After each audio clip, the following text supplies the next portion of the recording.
rally chung kaning si de lei itum li hi gata kapa tam kami wiwang ogatui hi rot kamarat pem ting gai ne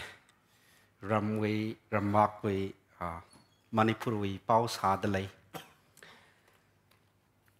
chiwak kapam ping chot lakina shimwe na display side shimwe legacy now ping mawan sa thui haida sa that mi haida properties chuita haida cho chang lakina ukhnang lakina chataklai chung kalai da klai ne ithum li bahili aponga khaina kasakrak khalai sala la ring phalakina ng Europe me dalai chui wang ring phai maning mala khramung wada iksnaka chathui ai rei chimik chothra da khani thang saka ka hai re ajon thang July date 13 li chuena shimwena chathui ga hai nei apam khang tai li teu mai khayau wa laga achi hi tha dai thum de ring pha lakina sampang khang sakhi oi wang ralining shi ngai og thui lei nga phu chatung chatbada thum na kari tong la aeroplane tong la phayena chatla klasi ga pa ya pong ser rai khon rai khak klagasi sampang da clay sampang ga pa ya pong tong ngai hili thumni makan me laga acha chemik so I tha da sampang ga sakhi hiwi wang lat lui dai thum hi thuklak kina phaning ka rali maning si sei marar mane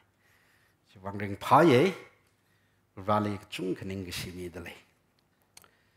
Tangkhul Baptist Church Mumbai we legacy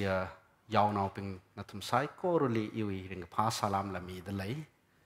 iwi shim kruena kala Tangkhul Theological Association we na la ring pha salam khira dalai isu yaw ko homa Dr. Joel Azema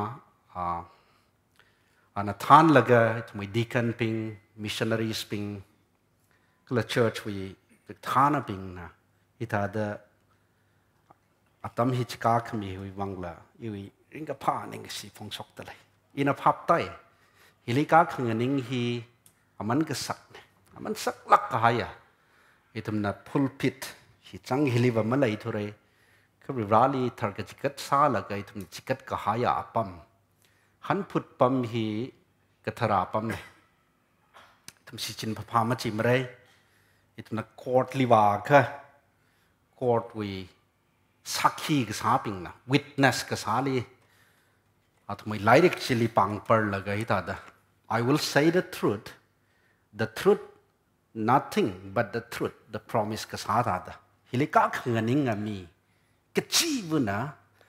I will say the word of God nothing but the word of God kachi promise sa laga kanganing gi giya apam nei hip hop mata issue Tangkhul churches ka chung khali ka thema ka chung khana kala sak sapami ka chung khana pulpit khanga pai ili atammi lo the pastor liteo mai krek ka sa pau mag sa maning mane kai hili mayon pam da khlaya issue yaw ko homana our stewardship chu ya long jili ili hita da chika khami hi ina hiu yaman ka sakhi hangai da hang khaba nai ning sila kai re Tangkhul Theological Association hi natum kai khana kachung khana sa da lai re chingam hang phanga lang hai re 1969 li ho ga phok nai hi Tangkhul now Bible katam now Bible tam khui ga haya theological graduates kalari rali chikat lakwa odram nga thida clear Baptist pastors and missionaries Tangkhul theological graduates current theological students and pastors and missionaries katong na ngarum laga linga ka long nawa khanai chum hang thanga sikra ga hai hiwa long hili ji Tangkhul naw katong na phisher laga ato aze chingtun chingso chang share laga khangaruma members hi itumna chak khawali thing ka sachi shat se ka ka hore thing khani ma ka chaula la hiwing a chai hili Mumbai li pam da klaya isi ojana thanda isi we members ping chung ka chang da lai athum li chan ghra na iba iwi official TTA we na hanglo ja ka iwi members ping iwi otsak rim ping li tiêu mai ka tom mi khawai kala ka sok ka chang tiêu mai ka khrachan sa laga itum ra da claim chingum li atam li ka tha da wat sang rum si ga ji hi apong pha la ga chat tak lai ne iwi personally iwi wang hanglo ja ka iwa Mumbai li ajana ta khre ne mi kai khana mas chang ma da lai ka Mumbai li ta khawai wi apong hi masam bang lak ga ji chingum ara ka hi ka che hi ta da apong khira ka mi hi wi bang ka chang khat ning shi e Tangkhul Theological Association wi khamat ta ya ito may ningrin jirali isu objective vision ba ki khla ja kha TTA to be a theological guardian and doctrinal watchdog for the Tangkhul churches kasi hi ito may commitment na ito may ningrin na Tangkhul we church chingum sa ka hai re lang hai re kai kana mayon dalai hiwa long hili ito may internal issues trak khalai dalai external infiltration trak khalai dalai sili teu mai ka itum na yaw ko homa pingli itum mai members pingli teu mai ka support salaga empower salaga church we doctrine church we church rinli leida klaya itum mai sit ka sang hi mayon pam khawai ga chi hi itum mai ka KAKAHAO nai chua long hili tum teu mai ko at sa dalai ina ka tong nga ji mahang baloi ge ka leida klaya Tangkhul wi theologians pingli theological graduates pingli pastors missionaries pingli ka ka tom milo kala sai ha ka sa le la phaning ung milo arui nana pam da klaya pam city hilila Mumbai hili than pam da klai Tangkhul Baptist Church Mumbai we yaw ko homa kala otsak dum da klaya rawi raw pingli na tum khak tom milo gi hi ina ache TTA wi director ag sada go hot ngai yo introduction li ning shla kai re atuna Bible yang rum khawai sa sa harui aga to na matha lakina pasok kai re Psalm number 42 1 2 3 hi pa mare hiwi tui pong hili na paning laga PROHOLI KAKAHAO desire for God kasi pa hili tum kasi nako chuk musing rum ngai chinai che o ka tui li pang mai tui kasi force ki kale the kang han ji tharan what is the most powerful force on this earth kasi ji tharan mi ka chung na hang la pai nuclear weapons AK-47 maning ka kai kana hang la pai paisa wealth kai kana hang la pai ka ji pa na pang mai thui ka ji force ng sa da lai khlai ka ji pha khamana ji tharan ka thema ping na ka hang the most powerful force in our life on this earth is our desire natuna mama ya ni khle itu mai ka KAKAHAO ka ji hi itu na ning ka chang itu may desire substitute literal clear itu may affection itu may yearning longing thirst and hunger itu may want itu may urge lay da clay hi hipa hi na pang may tui ka jinay da hang da lay de chui wang achu nga sun hili ina itum ka tong wili lay da clay pang sha itu may the most powerful force itu may along lay da clay pa chi chuk chung rum ngai jinay nawi pangsap ka jil lay dalay kala nawi KAKAHAO ji ka jil lay dalay ka ji pa hi chuk jung rum ngai ji ne ki wang kla ja ka itu mai KAKAHAO ji wa thu da itu mai mirin hi ring re itu mai KAKAHAO ji wa thu da itu mai action hi shokra sa re dai itu mai KAKAHAO ji na mirin wi khama ta ya pangsap nai ka ji pa hi itu na chuk khama chu ji thran masungawai dai ka ji pa hi cham sa da mi a ka hi ไม่กี่สิ่งง่ายนะจีเนี่ยเอาอีกกะเขาจีไม่กี่ไม่ใช่อะก็มาปีไปถูกจีเนี่ยมาปีมาปั๊มไปเลยแต่ตอนนิ่งครักนะมาสาไปถูกอาลีแต่เดมาแต่เดกระโดดแต่เดมาปั๊มไปถูกจีเนี่ยงายาใส่ลงละอังเกิดที่เลยก็พาบาร์มาสัมผัสเรื่องอะไรนี่จะพาบากี่จีเนี่ยจำคำมังนาวกันนะหรือจังไหนดาวอีจีมังคุยขวายวิวังก็เดียวก็สิบมากก็คุยขวายวิวังอันนั้นพาวากี้ก็จะช่วย force ป้าจีจิลิหังนักเลยเนี่ยจิลิหังนักเลยอันนั้นไปสามอะไรทุละก็ช่วยนักเลยพาคุยขวายขัดนาไรสุขคุยเลยพาคุยเลยอาซาบุลีอุงกสิเรอาซาบาลีอุงปอเรอาปริบุลีอุงชาวเรอัลเมราสักให้สับจีเนี่ยจำจีสัมพังขวายวิวังเอาไอ้ desire รักเลยเอาก็ได้จิป้าจะมาสัมพันธ์รังเลยใครน่ะตั้งแต่อันนั้นสักกี่จีอดชิบะกับไปกับปังมันนิ่งมันช่วย force ป้าจีจิลิกหังนะวะเอาเรื่องหังมาตะเลยจังแต่น่าวิกกะเขาคิดดูนั่นน่ะฮีมาสัมพันธ์เลยนั่งแต่ว่าอีหัดนาระก็จี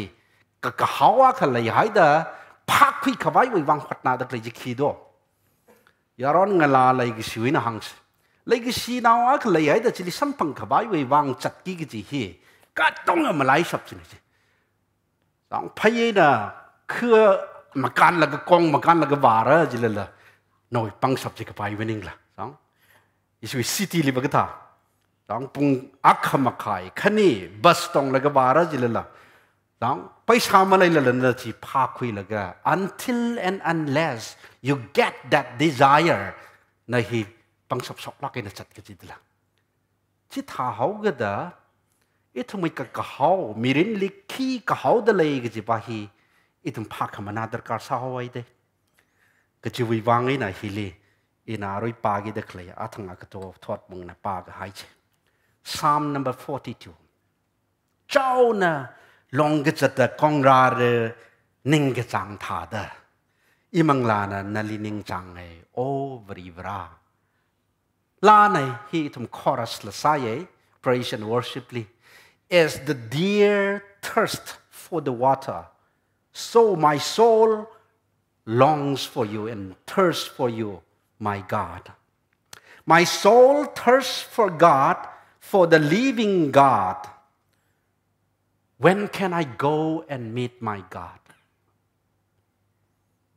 you will gradually in aก็ทรานมาสัมพันธ์นี้เลยก็จะกะกะเขาสามีสปาเห็นลาซาตะเลย My tears have been my food day and night while people say to me all day long Where is your God นั่นวิวรักกันเลยดูแต่อาจจะมาไทยมาแต่พักมาตามมาแต่อิลีมาซิมซีดังหันในก็อีวิวังว่าอีวิจาร์หินะrally สัมพันธ์ง่ายช่วยกับเขาช่วยนึงกับครักที่น่ะอีวิงสุนก็เลยงยาวิก็สักจังสาดเลยก็ช่วยลาเซมฮิปากตาจิตรันจังอีต้องมีกระทุกกะอุกลงวิกับเขาจีสกราสากิจเนี่ยแล้วทุกคนขณะตังคุลไบเบิลสิงเดลัยเร่ตังคุลไบเบิลลียังไงคะเราอยากตัวน่ะป้าให้ได้ตังคุลตุยนะจังPsalm 42 we heading jili chui tui kui jili ki chang dalai do rai tha ga hai kai khawi sai ha chi dalai de chi thai ka hui psalm hui connection hui background hi tum teu mai ka yang se kai khada rai tha ga hai maning manai hi pa hi wa khang tai Maskil the sons of Korah hi pa hi na director of music hi pa hi na kappa hi pa hi na sala nai chi dalai kai khana ra rai tha ga haya Israel now ping Babylon lipam de lailaka athumna no tha ga hai kai kha chipajina chiping jina kasala nai chidle ina pha khamana ji thran teu mai ka chui connection wa lai de rai tha ga hai ga ji hi exile ga ji hi ka dra haw khole kala hui la itumna pa da khlaya verse khani ka thum hi hui background hi teu mai ka khayang ji thran Israel laina rivawi covenant je na hopok re itumna thai ai Sunday school li ai thum pa chingai re Egypt li raupam sa da chili rau sa da raupam li pam da lai la kha ra na cái thà đó học sọc khâu cái chú ấy nó học cái phọc này anh ấy vì relationship hi Israel Yure na vì ra tụi người sĩ đã cái sai chỉ Israelites covenant vậy anh ấy là tụi người sĩ vào cái quỷ khi cái giờ cả Israel nào ping chỉ là Yura cái sao đã hàng ngày proho vì ra nó mang lịch khorum re khang tay mèo mu khang tay li itum mapaning loi mare you will be my God our God we will worship you cái gì promise cái sao chứ vì ra là chui response đã thả cả nên là chỉ thả ra giờ cái nào we me yur hili iwi yur sao đó you will be my people in a protect sao mi re yang cái gì nào vậy này thì mà căn khui mi re cái là tụi người sit mi cái hay làm gì than sang mi re cái chui covenant gì nè phải lắc cái là chui nè hộp phok gì này chứ hộp phok là cái chui nè cái chẳng đó chui covenant promise sa cái hay chui along gì than chok cái này Egypt na than chok là cái tiêu khăng ngân ngay tụi mình history gì tụi mình thấy ấy các cái nên li người sit cái hay làm gì và chẳng cái chẳng hao và bấm máy đấy cái gì là chỉ li bấm cái sa lấy cái sa Canaanite spring không nai li lui người nai li lấy được liền mi ping chỉ tiêu mấy cái và mà nát là cái chính cũng phăng à thui hay đấy chính cũng thả thui hay đấy chính cũng mặc cửa thui mà man cái gì là cái thảo hồ cái là chắc cái rứ sư sa phao câu đấy rứ sư cái sa hình hình sang lắc cái là sa cái gì cô rứ sư cái sa ấy là trắc cái hậu phúc tới lấy đấy problem gì cái thằng đó hao mặc nào chỉ nào sọc róc hao awo ani ngọt hao sim khur sọc róc ai đó ara atum na sai cái sa gì Israel nào ping là sai phok hao atum na khamayon na panit chi atum na mayon phok hao tiêu mấy cái va là cái khi sọc róc lấy giờ cái atum na khokrum miao mu gì là atum na forum phok hao atam twing sit sa cái hay covenant gì cái hao chính ông khơi vào thế này, chỉ Israel vì thoát rin gian này, từ những sit sa gai vì ra nam mang li khorum nó khô, khang tay li mà phình lùi mà nó khô, cái gì vì covenant gì, cái hao cái được vì ra những yang mong lắc thôi, chỉ vì vang ấy là fast forward, khởi gián hít tiêu sang sệt, sư sang sệt giờ cơ, vì ra những yang mong lắc together ana, khi sa cái giờ cơ, ông nghe Nebuchadnezzar li sitchin laga. Lấy cái sao chui à tấm chỉ li tiêu mấy cái trắc cái bà hay là sai Northern Kingdom, Southern Kingdom, Jerusalem cái là Judah, or Israel lấy là Judah đó, Kingdom cái này lấy hay là cái sao Israel nào pin là pan đất lấy mi pin chỉ cướp khờ nào sân mất tay là nào xí nào yaron ngay là khờ nào cái sao nào cái tông tụt khuy là cái Babylon li phùng bảo họ chỉ li tụt nở rồi chỉ li tụt nở là cái chính cũng hăng xí và bám gì đây 70 years he was taught khani sự cái nào chỉ li và bám là cái chui cái chót cái chang ring khang nga à bám chui na phading là cái chui rai tha cái hai mi ping kai khana cái sala nào rồi as the deer thirsts for the water so my soul longs for you chui cái chót cái chang gì kia khờ chót lạc to cái gì pa hi item là tiêu mày khờ thúc mày đã yang sẽ giờ khờ in a psalm khang tay cái là pa ngay Psalm 137 hi boni em na la sa ching cái gì tum Christmas season li la cái sai by the rivers of Babylon cái gì pa trên này evergreen này la hi và kernau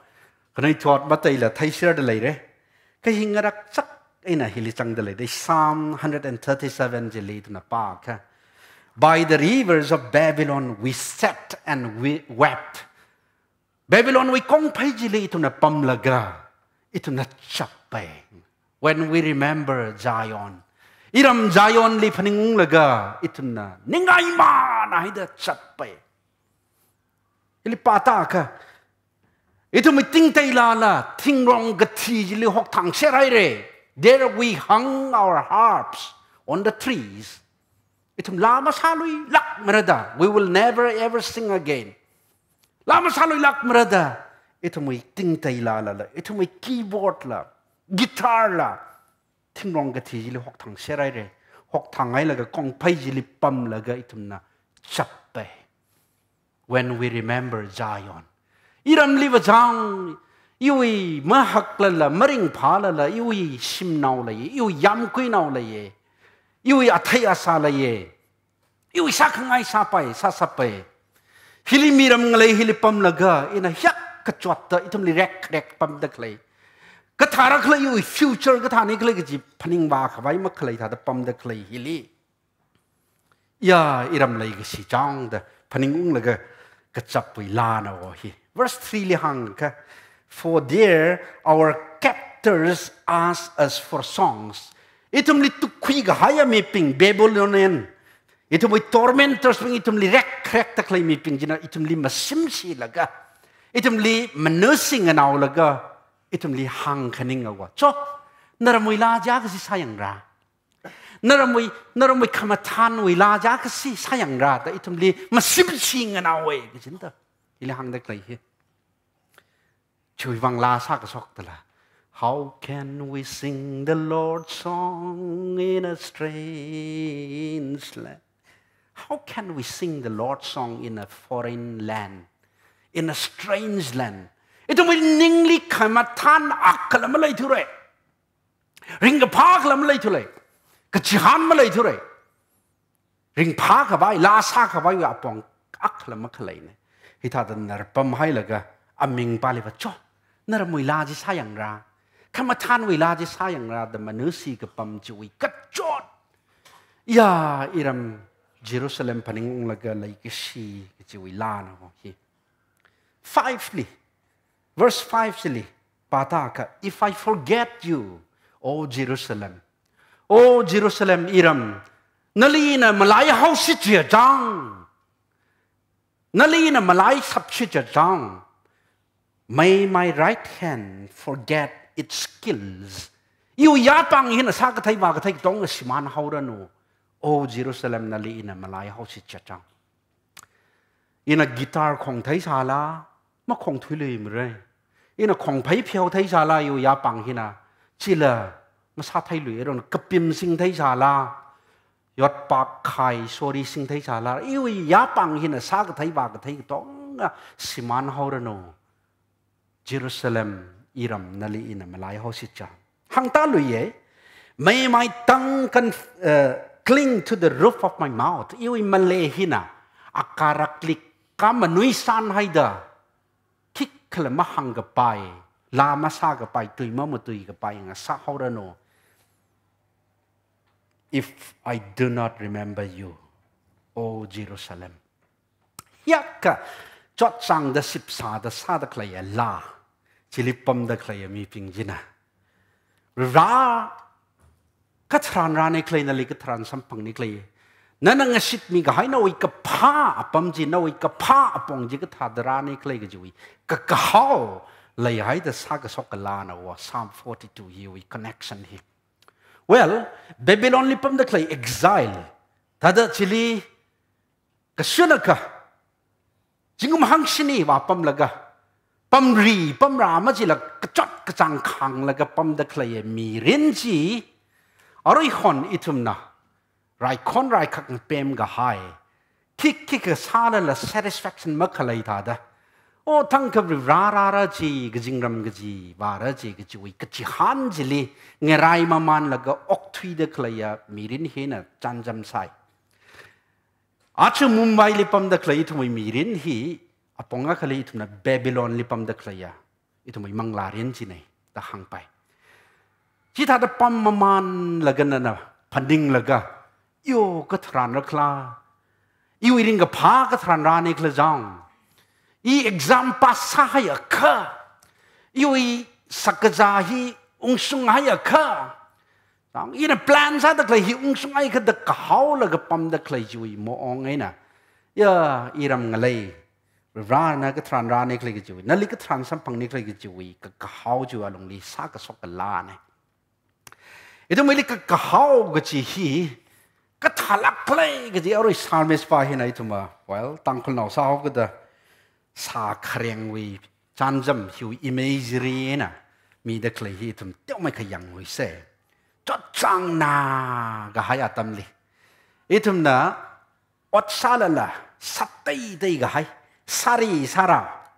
มกจีอาตมฮิลีก็เลยฮิวิฮิลิปัมมันละกราราดคลีริงพาขมายากราราจีกจิวิกะเขาจิวิขังไรจิวิคอนเนคชั่นจิวิอารมณ์จิลิเทนชันเลยละกะแต่ไม่ theological term ลี already but not yet อะไรเราอีเลยก็เสียวอีลูกมาสันจิมาจับอย่างไรเลยค่ะมาปุ่งพาลักกันเนี่ย perfect glorification จิว่ามาว่าสงรังกะจีฮิวิเทนชัน already but not yet ก็จิวิเทนชันฮิวิอารมณ์ฮิลิริงกับพากะกะเขาก็จดจังลักกันเนี่ยปั๊มตะเคลฮิเจ้าเนี่ยเรื่องจังวิจานจะไม่ไหนทลีมีตะเคลเนี่ยเจ้าเนี่ยเรื่องจังท่าเดอิมังลานาเวเรนั่นลีเรื่องจังไงเจ้าเนี่ยเรื่องจังฮิกท่าดอกทำไมยังใช้ลิสากะกับมีมาจังนิกเลยสากะกับเลยการเรียกจังจิงห้ามสานหากะให้กระพุงจิลีเจ้าจีน่ะยงวงยงบ่ากระพุงมากันแล้วก็จัดแล้วก็เรื่องจังนากะให้ไซเรนเรือตาดาอาลียังก็สิปิงน่ะสากะกับปิงน่ะริมปั๊มเดลัยก็จะวินิ่งละจังข้ายาจนทั้งราจิลีอุรุวกะขลัยเดกองรานาจิลีมาถึงริกก็ให้เตอร์จีจังมังคุยไงจังก็จะวิเทนชันนักราละก็จังสิกะมาจังสิกละจังก็เลยก็จังเสียแค่ริมปั๊มสานิกาก็จะวิขังจีละจังอาจนทั้งละกับไตที่นายก็สักวิมาจังสนายจีก็ละ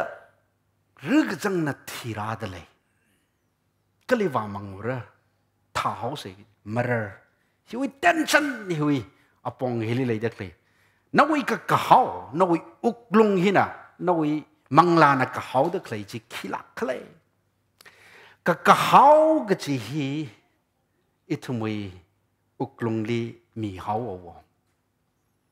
จีก็จีปาลีเลยเด็กเลยก็จีปาฮีทุนพาก็คุยเด็กกระซากเห็นอะไรสามฮิลิPsalm 42 ฮิลิหังเด็กเลยอีวิมังลานะพระโหนาลีรู้จังไง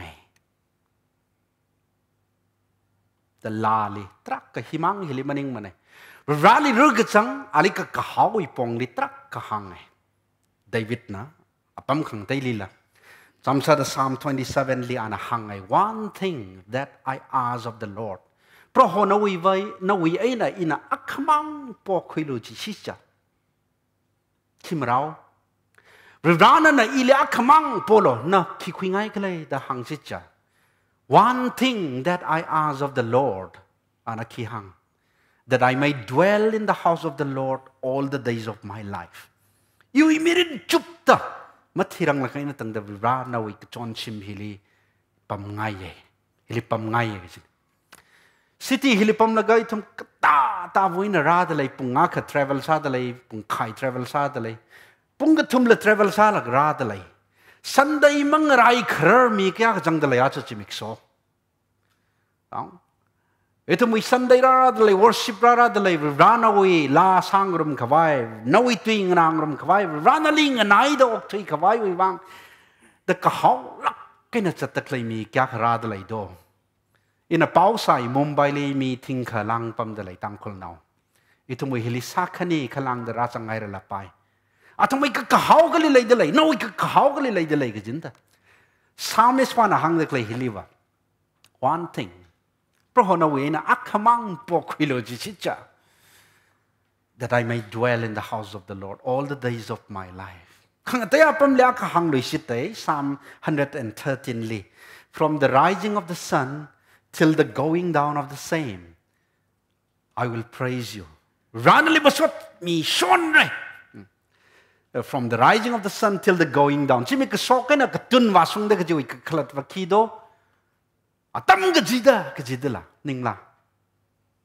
จิลาเซมเดละเพราะคนนี้อาตั้มกระจิดอีวิมีรินจุบตาอีวิขักสวด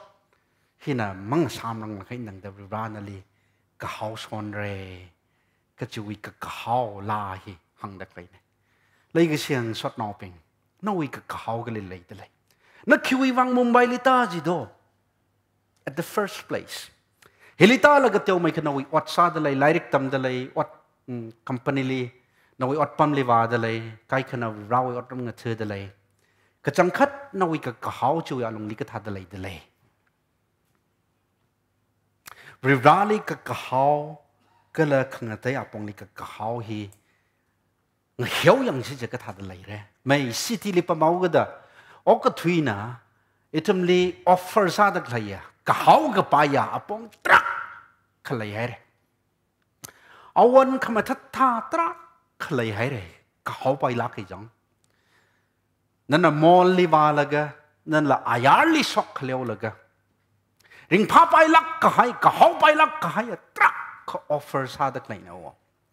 chui alung li nana ka kahau noi mangla na ka kahau ga jibali lai de lai Yut kem kai khali chatai I toy lakin na chatai chili khnoi thot ping na ngahan char lak ka haya question na ka ba khi khle jaka morai hi khi khle maka pha ga ji hi khi khle atham kai khana argu sa ye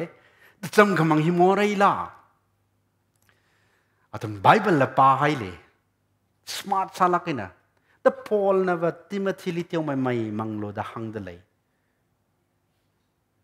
cham khamang hi morai lak la ko chung khana nga han nai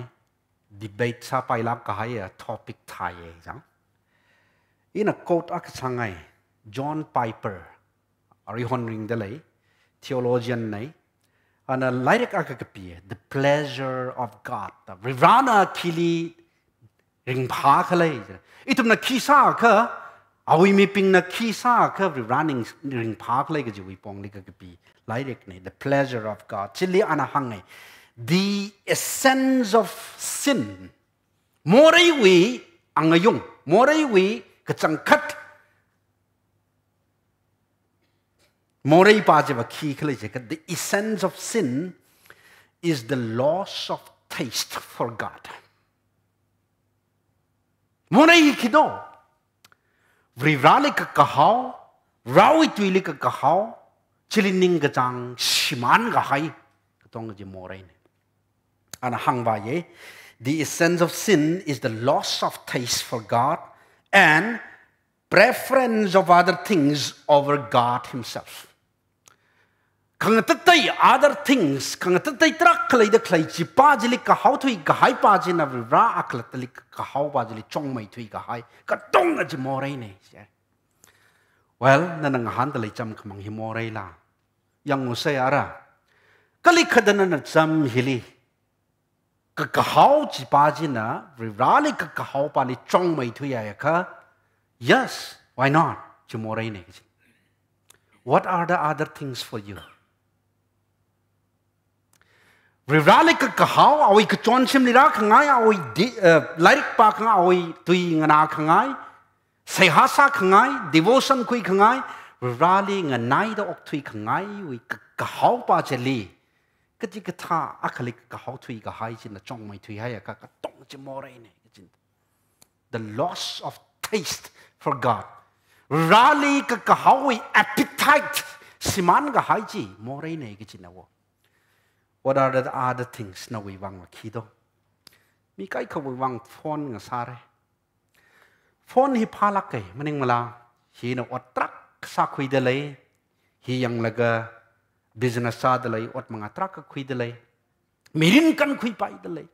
hi na lairik tam de lei hi na business sa de lei rana sok ka mi hi na langana de lei rawi tui la pa de lei devotion la khui de lei kakachil kalikhada phone li ka kahau pa hina rali ka kahau pa li chong mai thue ka phone hina wi wang more ne kichinta thaka yang mo se sila kana example aka phone hina na ga tha sing de lai khnoi thot ka chung ka nga thor thak thui ra ja ka bible ma thui pha ma ne ari hon phone thui phai piu ra ja ka phone hi na wing lem le hai thui khaleo phone ji thui sing khui ang yai na posa ga ji ka thad response ha le kle chang ki palong na reply sa le hi sing khui la ga toilet li chang ho bathroom le chỉ lấy chẳng pom là cái the browser WhatsApp ấy nào bốc rồi chỉ lấy Facebook in a post sa cái chỉ response khi ba long là like sa đấy 10 minutes 15 minutes đó sa cái pom phải là chỉ hụt đấy đấy không là khả năng ấy đấy thà là mất chỉ hụt nên chỉ browser cũng sẽ ra đấy cả reels cái tiêu khuyang ra xin là memes cái tiêu khuyang ra non stop này xem cứ chỉ nào ngã cái trung bình và nóc sa đằng này tắc rồi khi sa đằng nàyเลยphone lấy cái KAKAHAO phone hi li lấy cái gì khi nào trong mấy thứ ấy cái khi mua đây là đâu vậy bang thằng cái cái tốt lắc cái nào em phá ta sẽ được cái đi thầu khui là cái chất gì này meeting ai ta chẳng cái vai cái hui ấy đó cái tốt lắc cái nào chất cement factory ta sung là này yang cái gì yêu phone mà chẳng sao thôi os cái thằng đó em phá ta rồi phone mà chẳng là cái thằng ta vai cái đó phone mà cái chẳng hiểu cái gì này I cannot do without this. U-turn khui là cái phone ông khui lắc chỉ có. Ông mà man là cái mong sung là cái na, thanh mà man là cái yang cái gì vậy? Yêu back li Bible là mà chẳng sao. Cái Bible và mà chẳng là khi sao ra cái này. Phone và mà cái chẳng sao bay ra la. What are the other things? Nên là KAKAHAO được cái the preference of other things over God Himself. Cái khẩu vang nisang sa sa pai, talap ng sa sa pai, kaini ng sa sa pai, churup ng sa sa pai, zam ng sa sa pai. Cái khẩu vang hok sa lang sa sa pai. Cái khẩu vang ba kamatha cái gì hili. Sari chon vai kamatha hili obsessai da hi pai li KAKAHAO pa hina. Rawi tui li cái là ali nganai de ok tui cái gì ba chui cái KAKAHAO chỉ là trong mấy tui hay cả chỉ cái tông chỉ mò này này cái à cho nên cái KAKAHAO cái lệ cái in a challenge sang ngay đây cái chuyện sót nào pin ít thông cái KAKAHAO hi bằng sập lại hi bằng sập sốc lắc nào vì miền chỉ nào cái KAKAHAO thì suy được rồi ở đây chỉ thà ya cả ít thông cái KAKAHAO hi KAKAHAO ngay lắc KAKAHAO bông chỉ lấy chặt khawai chỉ cái thằng đó sao ra well rau tui hili KAKAHAO bay khamai KAKAHAO ngay khamai khang tay khi lười đó khơi itum masarar thua khi vang itum appetite siman hao itum ik pasale khayang tiêu mai cái giá hay à dong khruai à khayang cái giá hay khamor mà sim thế dong han sai cái pha hàng ngày sao là appetite mà lại thôi, mà yêu sang rồi thôi, không mà sim thôi, khi vắng cái trái đó không mà sim thôi gì, ít thôi mình trái le mang lao cái trái đó cái lấy la, rồi rawi tùy li rồi rali khang nai chỉ appetite siman hay à cả, na vitamin đó cả sai, tiêu cả food supplement kamang darkar sai ningla rai khui khawai wang khot na gi stai khatha da sau se do iwi vitamin wa ki do iwi food supplement ga join ra do KAKAHAO da khlei ithumui alung ni lei da khlei hi tension ni thum teu mai ka mana laga ya ri rana li KAKAHAO khangai chang khai thumui iwi mi rin ring da khlei hi wala katha da lei ga ji reflect sama man laga in Romans chapter 7 je pa la ka kup sangai Romans 7 hili tu na ka pa ji thran the greatest human dilemma the hili picture ga thai de Paul na ka hang tui ne Romans 7 we 15 jili ka pa ji thran for I do not understand myself iklat ipap mata thurai ga joina hupok de I do not understand what I do. In a sadakli hi I'm confused. Pamata Kiwibang, for what I want to do, I do not do it. But what I hate to do, I do it. pata maman 15 way na 25 ay na tang na pata ka chui same wording hili chui same concept hi ka thum si hang ji ko Paul na hui passage li 15 li hangai re 18 ji li pata lo ya ka for I have the desire to do what is good ina ka phaji sa khangai wi ka kahau ji la ye. We are talking about desire today, right? Paul nahang declare, I have the desire to do what is good. Kapati isakangai winning walay haire, but I cannot carry it out. Ka imas harder to way. 19 jili, for I do not do the good I want to do. Ina sakangai kapati imas hatu way. But the evil I do not want to do. Kamagpa ina masak ngai pa chi. This I keep on doing. He satui hairasa, chi hawe. So now ping na jui struggle lima lay do. Na nakapa hi sangaye gajiba thai dila. Hi paye gajiba thai dila. Thai laga sangaye kamas hatwe. Hipai hiba maphamare gaji thai dila. Laga masamara gajila paning dila. Laga ning gajai dila. I hate it. But this I keep on doing. Jawo Paul way. The greatest human dilemma. He got always struggle ne. Aja Tangkhul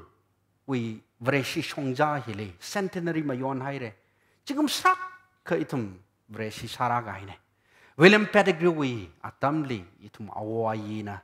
Vreshi shata terping hey chamamang bai marako. May gaji masay lo. No we korji no ta haulo the hang kami atamaning lo manawo. We know it. Namatay malama. May gaji say nisa sigajin mapamanay gaji namatay malama. Corruption li bribery li involved kasahi mapamanay gaji na nalihang mi furo lama. Isi Tangkhul Shongzan le bachi maning lui mate. We know it. Isi Tangkhul gospel ki gla ja ka hi na wa. Thai lag masakharar. Masamara the thai lag sadak thai. Hi pai hili nganurgi ki jatam ne. You know it. Ka Paul na hangdale. The good thing that I want to do, I do not do it. The evil that I know and I hate it.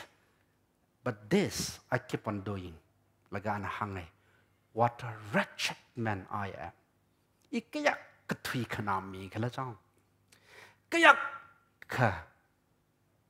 makatukami kalajang. What a hopeless man I am. Chui realization ji mararang la kaina tangda athang wi na wi dilemma ji tadalai samare.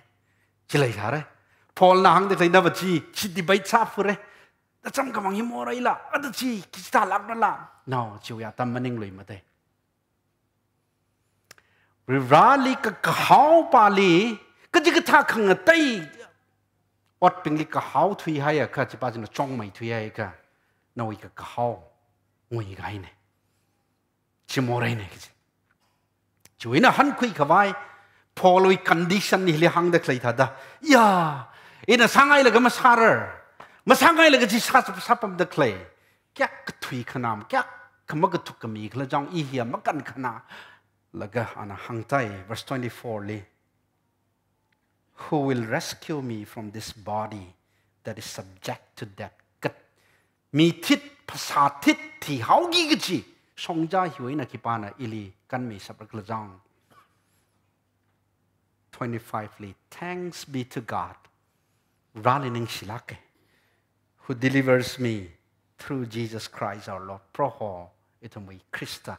oy mangay na ili kan kami wibang. Igi siyang sot na uping. Acha na mirin li na wi kakahao jing wi dalaya ka. Rali kakahao pa liba kang tatay li kakahao pa jina chong may dalaya ka. Kala na tay la kakahao la masala. Ninga tatay la gachili yang pam la gachi sachat dalaya ka. Krista li changre. Krista wi mga ina. Paul na hang phat tak lai ta da ra na naw me chu Kristo wi mangai na I hui na kan me lo ka chu I sa sa tam lai nga phui li pam laga o ka thina offer sa da klai ya itum li ka hau ga pa ya attraction lure sa da klai ya trak khlai da lai ka sui nai Mumbai le gat pam hi ka sui nai trak khlai da lai ka chu ing chai li itum mangla hina psalmist na ka hang da ra na ga tran ra ni kla jang thak tra mi lo na li ka hau pam da lai ka chu ka hau chau na ru ga jam tha da ra na li ru chang nai I mangla na ka hau pam da lai na li malai hau se chang ru ra yoi male hi la tui mom tui pai ra no yoi pang na sa ka thai ka tong la siman ho ro no I hi paralyze sa ho ro no ru ra na li ma ka hau si cha jang ka chui la hi thum nga na la ka crystally ham ga sang ka chui mi ren ji khui vai sas a cha chimik so na na ring ra ga hai mi ren hi phning la ga na wi proho ke pa na sa da lai do na wi akhwa ke pa na sa da lai do na li kipa na control sa da lai do ka ji pa hi tum reflect sang sak ngai Kristana ka hang ge la ka ku bau re nau sinawa ka chingum chi sat wi nau sinaw ka tia nawa ka flight tong ji ne aya chon thang I ka ta li la Hyderabad ai na turbulence mar na ai da akasiba da ta da inglem le ka pam sinawa ka ba kai shok ji de da jang sui da turbulence bar na hoi chui le now ji ka sai ka wi video game ngreu la ga sip li pam da le khang tai ping ji ba ngawon yaw hai re help wow sok la ga o chi air hostess ping na please sit down pam lo sit belt sang lo da pacify sa vai hot na la ngawon yaw ga ji le now ji ba le siri awi video game ngreu la ga pam ji khnawa ga na thai da Anavang hand, hey kid, don't you know that the plane is going to crash? Vua ma ban sang mula na ke paling so da plane wa hang laga hang ye na. Now ba ji na khar now ba ji li yang ka laga nothing will happen. Ki kham tham re. Da hang sok ra sai. The gentleman was taken aback. How do you know? Na ka ta thai da. That nothing will happen. Ka ta da.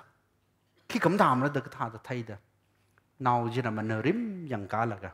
because the pilot is my daddy and he knows that I'm here on board. Ihli tong da lagi jana thaye. Isaba nai pilot pa ji. And you know what? He loves me so much. Ana ithi vai masalak mo re. If there is a danger, thi ga pa ya apong kla si pai lai jaka, he will do whatever he could to save me.